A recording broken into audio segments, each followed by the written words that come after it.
같이 기도하시겠습니다. 하나님 아버지, 주님의 은혜와 삶을 오늘 이 거룩한 성을 맞이하고 또 귀한 예배로서 영광을 돌리는 중에 다시 한번 감사와 찬송과 영광을 돌려드리옵니다. 아버지 하나님, 저희들은 부족합니다. 우리가 갈 바도 알지 못하고 때로는 하나님의 뜻을 알면서도 그 뜻대로 살지 못하여 늘 하나님 앞에 죄스럽고 우리 자신이 하나님 앞에서 하나님의 말씀 따라 살아야 되겠는데 용기도 부족하고 모든 여건들도 저희들에게 너무나도 어려움을 고백하지 않을 수가 없습니다. 주님, 이 시간에 귀한 말씀을 통해서 깨닫게 해주시고 위로의 밤을 받게 해주시옵시고 또 귀한 말씀을 통하여서 다시 한번 힘을 얻어서 아버지 하나님의 말씀대로 살아가는 저희들 되시도록 은혜 베풀어 주시옵소서. 이 종에게 귀한 말씀을 오늘도 들고 소개하여 싸우니 사사로운 말씀이 나가지 않게 해주옵시고 오직 하나님의 말씀만이 증거되어지는 복된 시간, 말씀의 능력 있는 귀한 시간 될 수 있도록 성령께서 주장하시고 인도하여 주시옵소서. 들을 귀를 허락하여 주시옵시고 하나님의 말씀을 받을 수 있는 마음밭들을 허락하여 주시고 또한 이 말씀을 듣고 깨달아 행할 수 있는 용기와 의지도 허락하여 주시옵소서. 예수님의 이름으로 간절히 기도드리옵나이다. 아멘.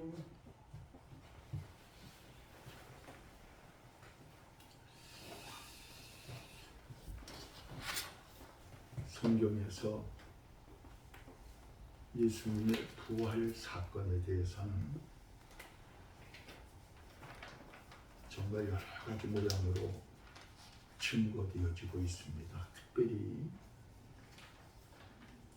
초대교회인 사도행전에 들어가면은 사실상 부활 후에 교회라는 것이 생겨졌다고 해도 과언이 아닐 정도로 예수님의 십자가에 달리시기 전에는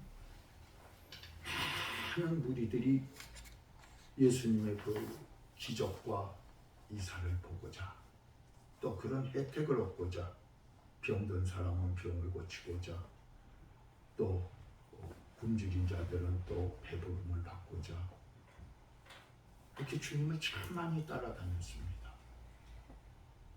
그러나 예수님께서 십자가에 달려 돌아가신 후에 제자들도 다 흩어졌고 그 많은 무리들이 예수를 따랐지만 그 모든 무리들이 다 떠났습니다.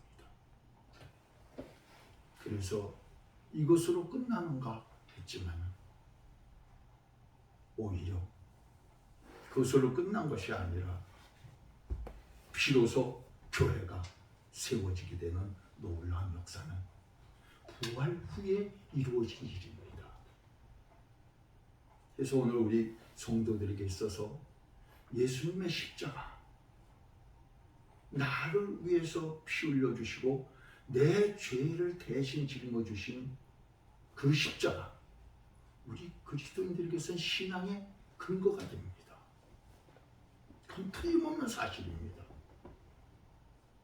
그러나 우리에게 만약에 부활의 신앙이 없다고 한다면 우리에게 있어서 그 십자가가 무슨 소용이 있겠습니까? 만약에 우리에게 부활이 없다고 한다면 천국은 우리와 무슨 관계가 있는 것이겠습니까? 그래서 예수님의 이 부활 후에 사건들을 참 성경에서 많이 기록하고 있습니다. 그리고 예수님께서는 부활하시고 끝난 것이 아니라 승천하시기 전에 많은 사람들을 만났습니다. 고린도전서 15장 3절부터 8절에서 보시면 성경대로 그리스도께서 우리를 위해 죽으시고 장사 지낸 바 되었다가 성경대로 사흘 만에 살아나사 게바에게 보이시고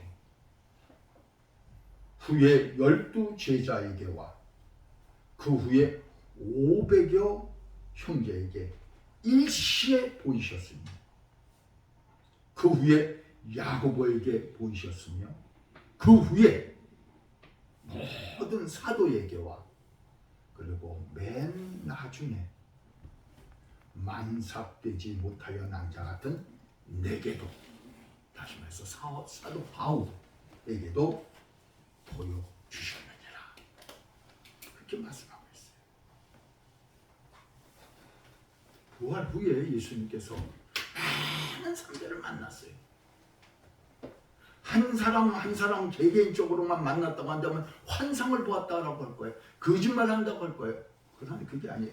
500여 형제가 있는 동시에 예수님께서 보여주셨어요.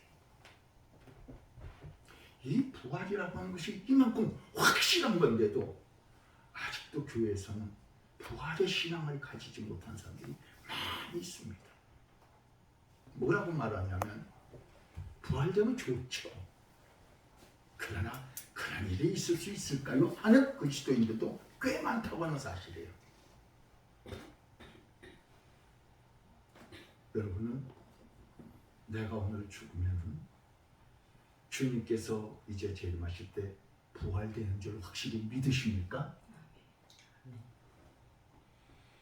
이것을 확실하게 아멘하지 못하면 난 아직 그리스도인이 아니에요. 그리고 내가 믿고 있는 목적이 분명하지 못한 사람이에요. 우리는 부활주의를 4월 달에 지냈어요. 그리고 지금 5월에 접어들었습니다. 예수님께서 부활하신 이후에 예수님과 모든 제자들과 모든 성도들과 관계가 끊어진 것이 아니라 비로소 부활하신 후에 한 사람 한 사람 만나면서 또 그리고 많은 사람들을 만나면서 그리스도의 사역이 시작되어졌다고 하는 사실. 그래서 오늘은 특별히 그 부활 후에 만난 그 많은 사람들 가운데 베드로를 통하여서 우리에게 주시고자 하는 교훈이 무엇인가 한 것을 우리가 오늘 이 말씀을 통해서 함께 은혜 나눌 수 있기를 주님의 이름으로 축원해 드립니다. 아멘. 전에 미국 대통령이었던 지미 카터가 쓴 책 중에 살아있는 신앙이라는 책이 있습니다.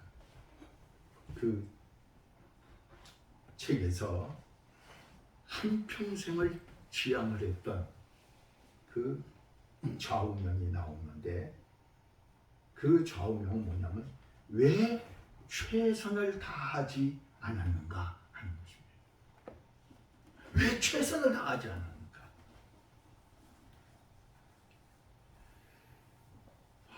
이제 오늘 본문에서 보시면 베드로를 찾아오신 주님의 물음이 있어요. 네가 나를 사랑하느냐?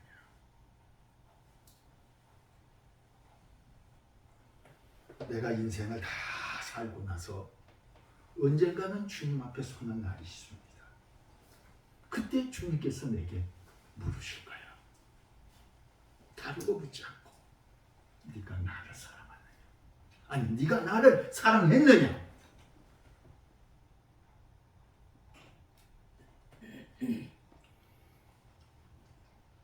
내가 이 세상을 살아가면서 무엇을 했느냐? 그것도 중요하지만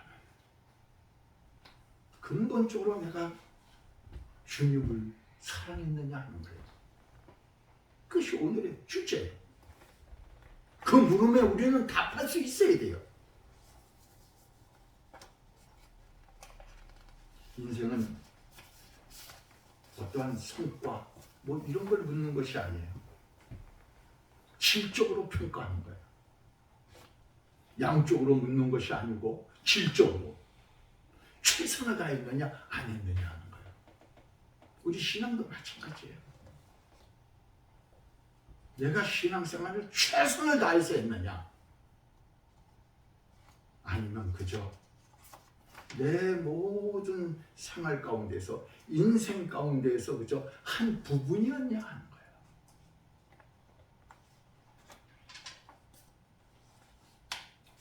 예수님께서 비유를 하시는 달란트 비유에서도 보시면 5달란트, 2달란트, 1달란트를 나눠주신 그 비유를 말씀하시면서 거기에서 말씀하고자 하는 거예요.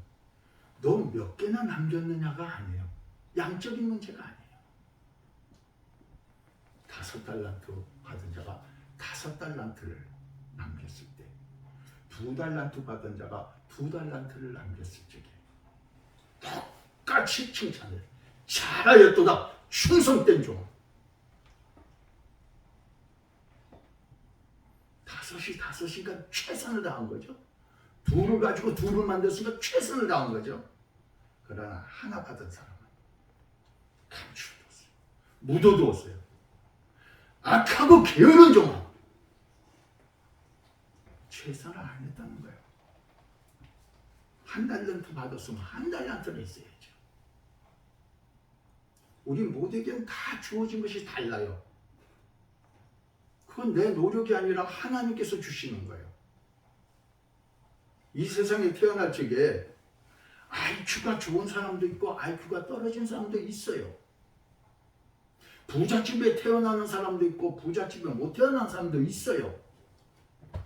그건 하나님께서 하시는 일이에요. 거기에서 내가 어떻게 최선을 다했느냐가 중요한 거예요. 탓할 필요가 없어요. 원망할 필요도 없어요. 교만할 필요는 더더욱 없어요. 하나님께서 내게 주신 것을 가지고 내가 어떻게 살았느냐.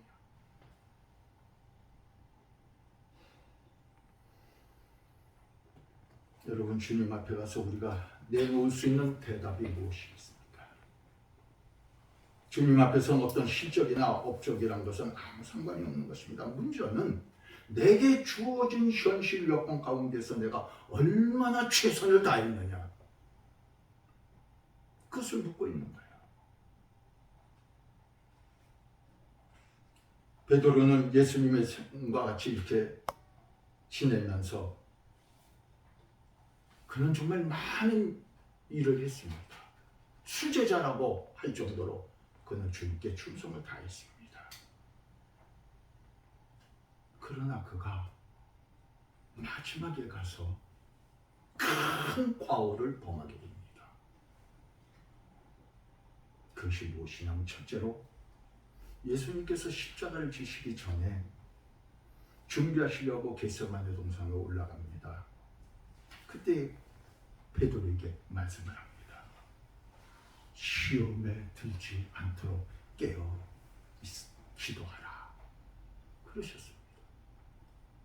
분명히 그러셨어요. 시험에 들지 않도록 깨어 기도하라. 그렇게 말씀하셨어요. 그리고 주님께서 기도하러 들어가셨어요.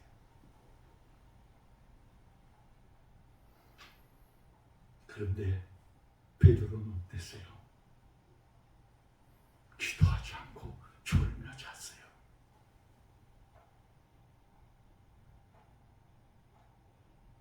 그 결과가 뭐예요? 그 결과가 조그만 아이가 와서 묻습니다. 말합니다. 이 사람이 예수님과 함께 다니던 사람이 아니냐.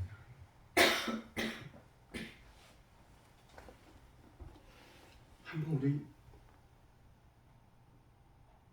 그 상황을 한번 돌이켜보면서 왜 그런 사람이 됐을까? 그때 베드로가 뭐래요? 오늘 본문에 거기 성경을 찾아서 보십시다.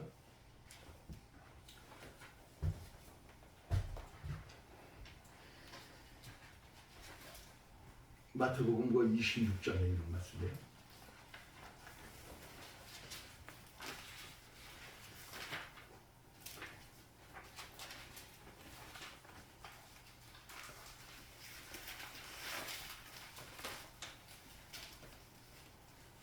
예수님께서 이제 잡혔습니다. 그래서 이제 공회 앞에서 서게 됩니다. 그때 베드로는 어디를 갔습니까? 바깥뜰에서 사람들이 모인 곳에 기록하고 있었습니다. 그래서 저게 69절에서 보면 베드로가 밖에 뜰에 한 여종이 나와서 이르되 너도 갈릴리 사람 예수와 함께 있었도다 이러는 거예요. 그랬더니 베드로가 뭐래요? 그 70절에 보세요. 시작. 베드로가 모든 사람 앞에서 부인하여 이르되 나는 네가 무슨 말을 하는지 알지 못하겠다. 부인하는 거예요. 네가 무슨 말인지 난 모르겠다. 그런데요, 여러분, 기가 막힌 말씀이 있어요. 예수님께서 그 마태복음 26장 31절에서 보시면 그때 예수께서 제자들에게 말합니다. 오늘 밤에 너희가 다 나를 버리리라. 기록된 바 내가 목전을 치리니 양떼의 떼가 흩어지리라 그랬더니 베드로가 얼른 말합니다. 33절에서 베드로가 대답하여 이르되 모두 주를 버릴지언정 나는 결코 버리지 않겠습니다.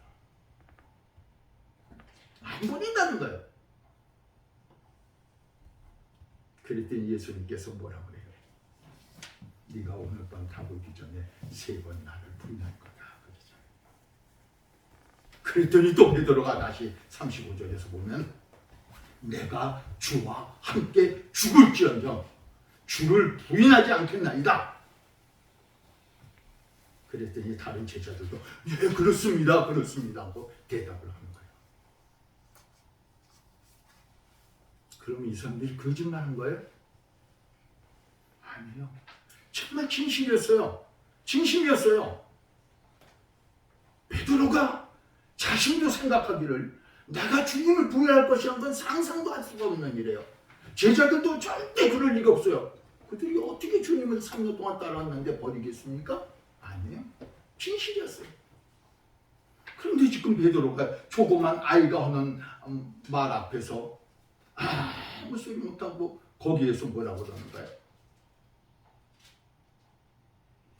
나는 네가 무슨 말인지 난 알지 못하겠다.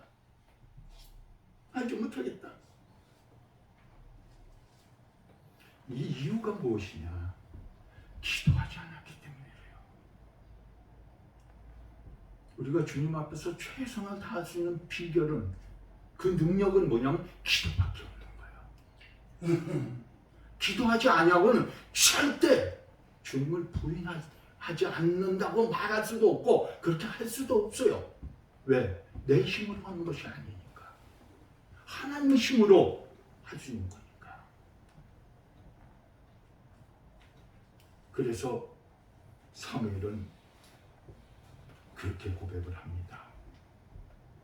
사무엘상 그 12장 23절에 보세요. 같이 읽읍시다. 시작.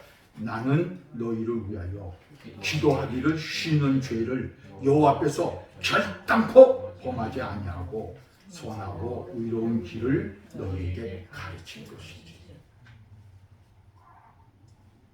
자기의 사명, 선하고 의로운 일을 가르치면서 그들에게 정말 선지자로서의 사명을 다하려고 하는 기도밖에 없었던 거예요. 그래서 오늘 우리에게도 부탁하는 거예요. 데살로니가전서 5장 17절에서 뭐라고 그래요? 자, 쉬지 말고 기도하라.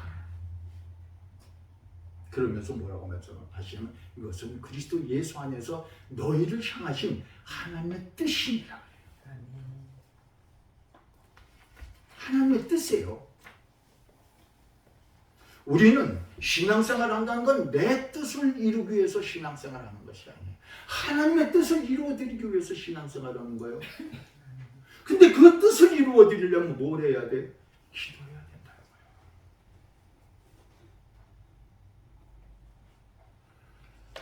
저는 이 말씀을 참 며칠 동안 이렇게 계속 묵상하면서 새로운 것을 많이 발견해요. 내 목회의 능력은 어디에 있었는가? 어디에 있어야 했는가? 기도밖에 없었거든요. 근데 이 말씀을 이렇게 보니까 저의 마음도 베드로하고 똑같아요.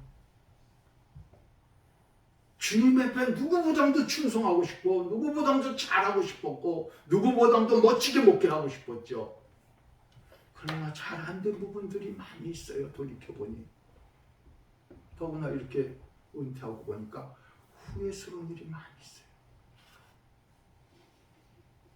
내 마음은 절대 주님에게서 떠난 적이 없어요. 근데 왜 못했을까? 기도의 줄이 내가 약했다는 거예요.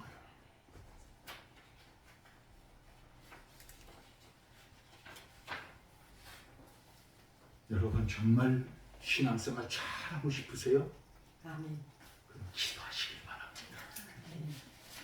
기도 외에는 이런 누가 나갈 수 없다고 하신 말씀대로 기도 아니하고는 안 되는 거예요. 그래서 지금도 고백하는 거예요.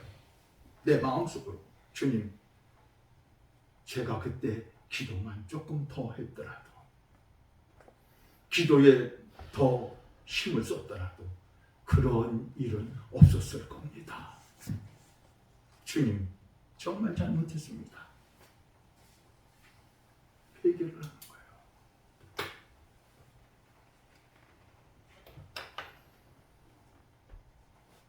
두 번째, 또 예수님을 모른다고 부인한 것. 그 다음에 또 한 여종이 나와서 또 얘기하는 거예요. 야, 다른 여종의 이번에는 71절에 보니까 다른 여종이 그를 보고 거기 있는 사람에게 말하되 이 사람은 나사렛 예수와 함께 있었도다. 그런 거예요. 내가 분명히 봤다는 거예요. 그랬더니 베드로가 어떻게 해요? 그 72절 같이 봅시다. 시작. 베드로가 맹세하고 또 부인하여 이르되 나는 그 사람을 알지 못하노라. 자, 보세요. 근데 처음엔 부인했어요. 근데 무슨 소리 하는지 모른다. 그러더니 그 다음엔 이번에 아주 맹세하면서 맹세코 부인하는 거예요. 나는 그 사람을 알지 못하노라.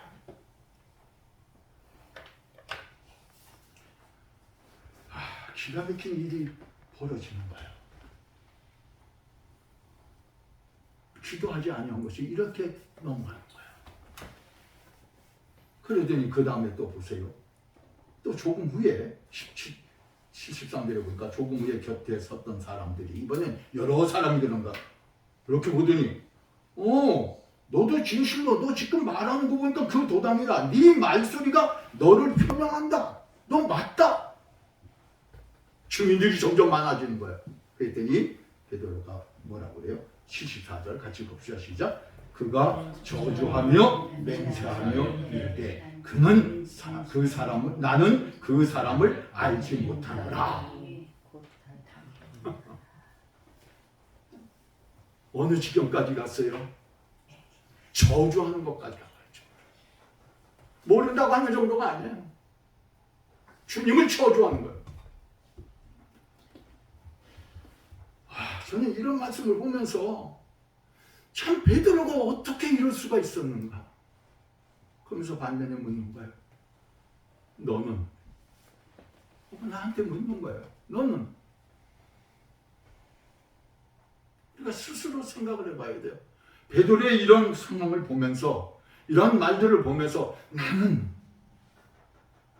환난과 핍박의 쪽에 나는 과연 어떨까? 베드로가 지금 이러는 건 이유는 뭐예요? 예수님이 잡혀서 지금 죽게 생겼는데 거기 따라다니던 자기는 그냥 놔둘 것 같지 않다는 것은 누구나 생각할 수 있는 거예요. 생명의 위협을 느낀 거예요.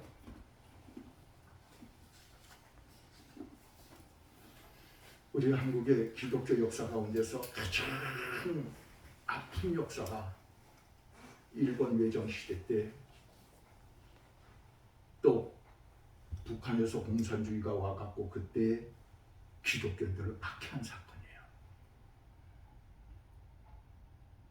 그때 신사참배를 거부하면서 신앙을 지켰던 사람들이 있는가 하면은 자기 목숨을 구하기 위하여서, 자기 안위를 위하여서 두려운 마음에 신사참배를 했던 많은 주의 종들이 있었고 성도들이 있었다는 사실이에요. 이게 한국교회의 참 아픈 일이에요. 공산주의자들이 또 들어와가지고 주일 지키는 문제 때문에 얼마나 많이 핍박을 했어요. 그래도 그 가운데서 신앙을 지킨 성도들이 있는가 하면 신앙을 지키지 못한 성도들이 있다는 거예요. 오늘 나는 과연 앞으로 어떤 일이 내게 올는지 모르잖아요. 마지막 때는 참 많은 핍박이 있을 것이고 마지막 때는 많은 일들이 일어날 텐데 그때 나는 어떠한 신앙으로 살 수 있을까?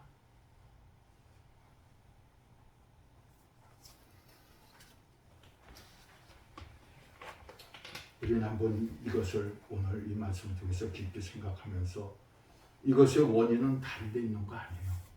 마음이 변질된 것도 아니고 무슨 상황이 나빠진 것도 아니고 단지 한 가지 중요한 건 기도하지 않았기 때문에 그래요. 우리는 기도하면은 항상 뭘 주십시오, 뭐 주십시오, 맨날 뭘 달라고 하는 기도를 하거든요. 그보다 소중한 게 뭐냐면 내가 신앙을 과연 어떻게 지켜나갈 것인가, 주님 앞에 설 적에 내가 어떻게 설 수 있을까, 이 기도를 해야 돼요.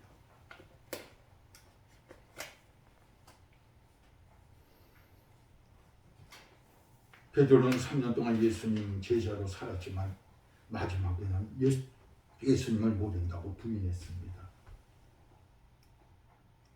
그때 베드로는 예수님의 예언대로 새벽다리 우는 겁니다. 극심한 죄의식에 빠지게 되죠.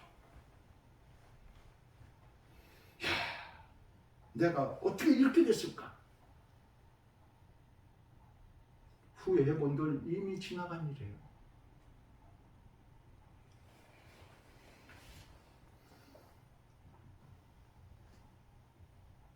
그런데 예수님이 찾아오신 거예요. 찾아오셔서 묻는 말씀이 뭐냐면은, 야, 베드로를 보면서 하는 말씀이에요. 네가 나를 사랑하느냐? 네가 나를 사랑하느냐? 지금 예수님이 부활하고 난 다음에 예수님이 찾아왔을 적에 베드로는 어땠을까요? 한번 우리가 이 속으로 좀 들어가 보세요. 그분이 만났어요. 그분이 오셔서 내가 그렇게 부인하고 저주까지 했던 분이 오셨어. 그랬을 적에 그 앞에서 어떻게 처신할 수가 없을 거 아니에요. 그런데 묻는 말씀이 뭐냐면 너 왜 그랬느냐 하고 묻는 게 아니라 너 왜 나를 부인했느냐 그러고 묻는 게 아니라 네가 나를 사랑하느냐 하는 거예요. 네가 나를 사랑하느냐. 참 지금 그러지 않아도 마음이 그냥 막 위축되어 있는데 주님께서 오셔가지고 뭐라고 책망하실 줄 아는데 책망보다는 네가 나를 사랑하느냐.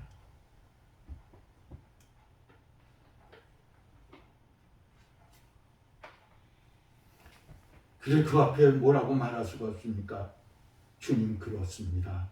내가 주님을 사랑하는 줄을 주님께서 아십니다.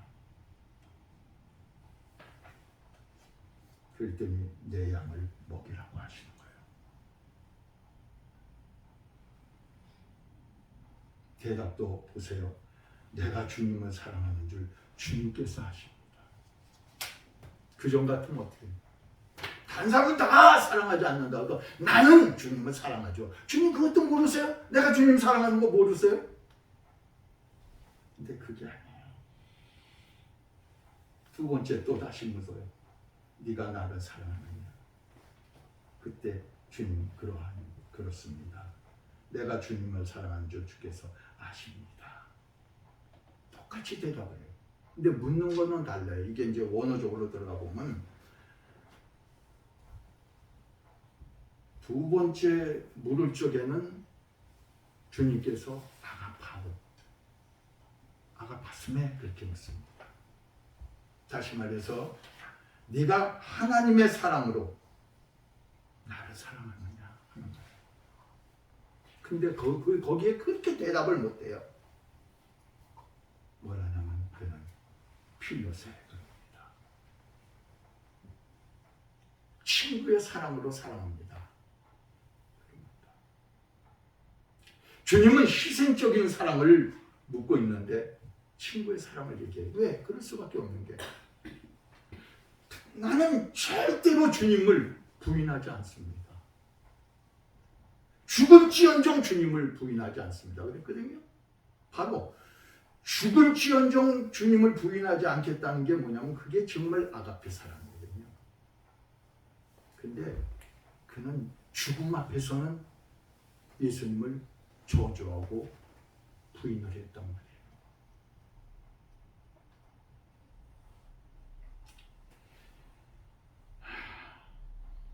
그랬더니 다시 또 주님이 물어요. 요한의 아들 시몬아, 네가 나를 사랑하느냐? 이때는 그의 말과 똑같이 네가 정말 친구처럼 나를 사랑하느냐 이렇게 묻는 거예요. 그때 너무나도 그는 세 번째 묻는 데는 근심하면서 모든 것을 아쉬움에 내가 주님을 사랑하는 줄 주님께서 아십니다. 물론 학자들에 의해서 여러 가지로 얘기를 합니다만 이렇게 세 번씩이나 물으신 이유는 그가 세 번 부인했기 때문이다 라고 많은 말들을 해요. 그러나 주님은 확인하고 또 확인하고 확인시켜서 그로 하여금 이제 진정한 주의 종이 되고 그리고 앞으로 진정한 하나님의 뜻을 이루어내는데 쓰임받기 위해서 그래서 다짐해서 묻는 거예요. 그때마다 베드로는 지나간 일들을 다 생각했을 거 아니에요? 바로 거기에서 있었던 일, 자기가 부인하고 맹세하고 저주하면서까지 주님을 부인했던 것이 생각날 거 아니겠어요? 근데 여러분 한 군데 더 보실까요? 그 누가복음을 한번 보십시다. 성경을 한번 찾아봅시다. 저는 이 말씀을 보면서 또 하나 이제 중요한 것을 발견하게 됐는데 누가복음 22장인가요?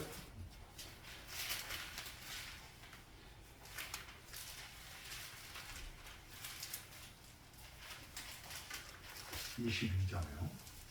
누가복음 22장. 여기 보시면요.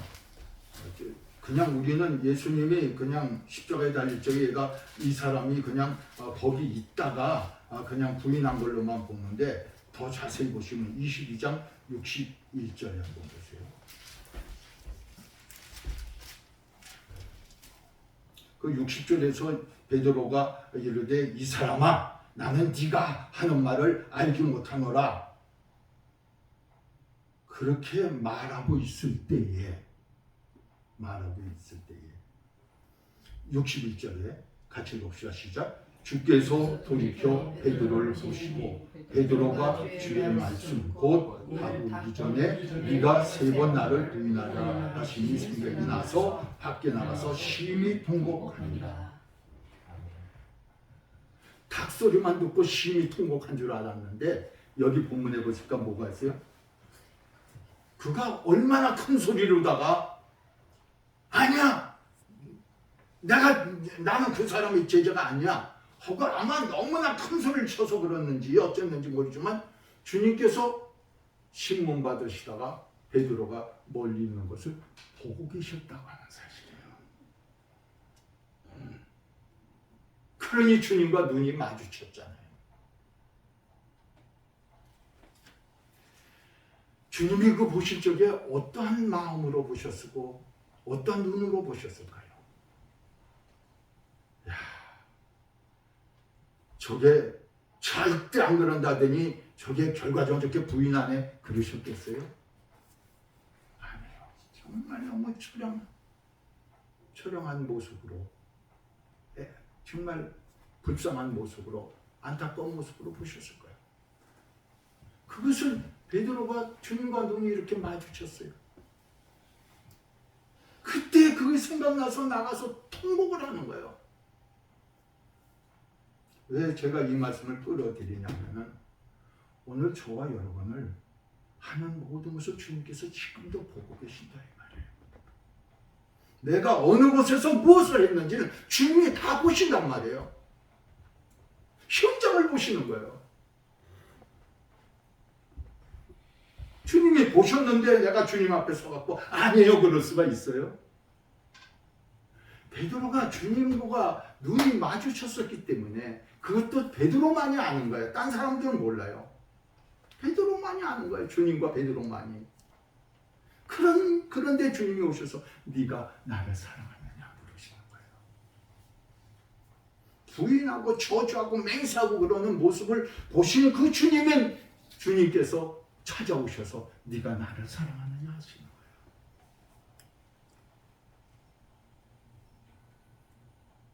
너 그때 내가 너를 많이 쳐다보고 있는 앞에서 나와 상관이 없다고 너 그랬지 않았냐?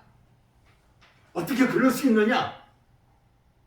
이렇게 말씀하신 만도 하시는데 그게 아니라 네가 나를 사랑하느냐고.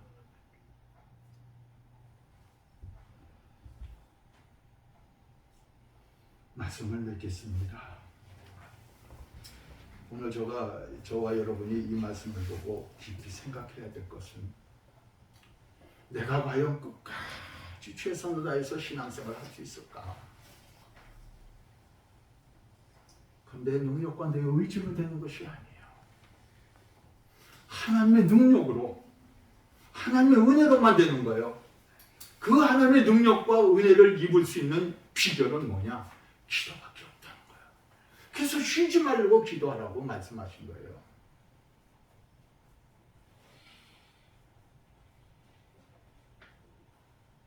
우리가 어떤 상황에 있더라고 할지라도 정말 주님을 끝까지 사랑할 수 있을까? 우리 노래 늘 하잖아요. 주님 사랑해요.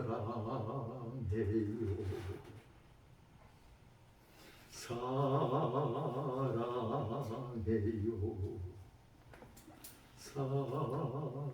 사랑해요. 주님 사랑해요.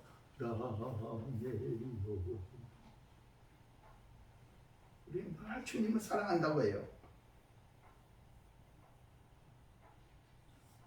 베드로는 신이 자기 자신이 모든 것을 겪었어요. 그런 그를 향하여서 네가 정말 사랑한다고 한다면 내가 너에게 이제 귀한 사명을 주겠다는 거예요. 그 사명이 무엇이에요? 그것이 바로 오늘 본문에서 나오는 그거예요. 18절 말씀해 보세요. 시작. 내가 오늘 21장 요한복음 21장 18절 시작. 내가 진실로 진실로 내게 이르노니 네가 젊어서는 스스로 띠띠고 원한 곳으로 다녔거니와 늙어서는 내 팔을 벌리리니 남이 내게 띠띠우고 원하지 아니하는 곳으로 데려가리라. 비로소 사명을 주시는 거예요. 너는 이제 네 말 그대로 네가 고백한 대로 나는 절대로 죽더라도 주님을 부인하지 않겠습니다 하는 그 말씀에 대한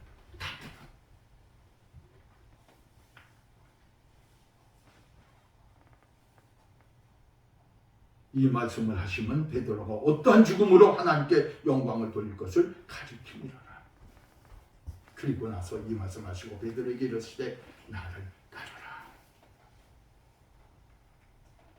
비로소 진정한 제자가 되는 거예요. 그동안은 배웠다고 하지만은 이제는 실천하는 제자가 된 거야.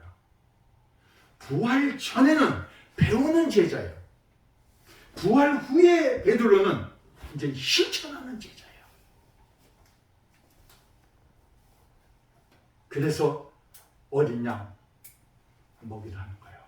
어린 양은 이제 아직 초년생들 성도들을 말하겠죠. 아직 미숙한 성도들 말이죠. 그 다음에 양을 먹이라는 건 좀 성숙한 거를 말해요. 그래서 네가 이제는 이 사명을 감당하기 위해서는 너는 기도하고 그리고 네가 아가페 사랑을 가지고 해라. 그래서 아가페를 사랑이 없으면은 우리는 이 일을 감당할 수가 없어요. 그럼 이것을 어떻게 우리가 받을 수 있느냐? 아가페 사랑을 로마서 5장 5절에서 보시면 우리에게 주신 성령으로 말미암아 하나님의 사랑이 우리 마음에 부음바 되리라. 이 아가페 사랑은 하나님으로부터 내게 부어져야 돼요. 그거 하나님께서도 그러셨어요. 요한복음 3장 16절에서 보세요. 하나님이 뭐라 그래? 하나님이 이처럼 사랑하사. 이처럼이 뭔지 아세요? 하나님이 이처럼 사랑하사 독생자를 주셨어요. 독생자를 주신 사랑이에요. 그냥 우리를 위해서 완전 희생하신 사랑. 누구든지 믿는 자를 구원 얻게 하기 위해서. 오늘 저와 여러분들이 주어진 사명. 네가 나를 사랑하느냐 물을 적에 아가페 무슨 필요 사랑 무슨 사랑 다 빼고 아가페 사랑 하나만 생각하세요. 네가 정말 죽기까지 나를 사랑할 수 있느냐? 주님만 사랑하면 그 다음에 다 할 수 있어요. 주님만 사랑하면 못할 것이 없어요. 내가 주님을 사랑함으로 내 직분을 감당할 수 있는 것이고 내가 주님을 사랑함으로 교회에 충성할 수 있는 거고 내가 주님을 사랑하기 때문에 전도할 수 있는 것이고 사랑하지 못하면 아무것도 할 수가 없어요. 오직 주님의 사랑하는 마음으로 신앙의 삶을 최선을 다하여 마지막 끝까지 승리하시기를 주님의 이름으로 축원해 드립니다. 아멘.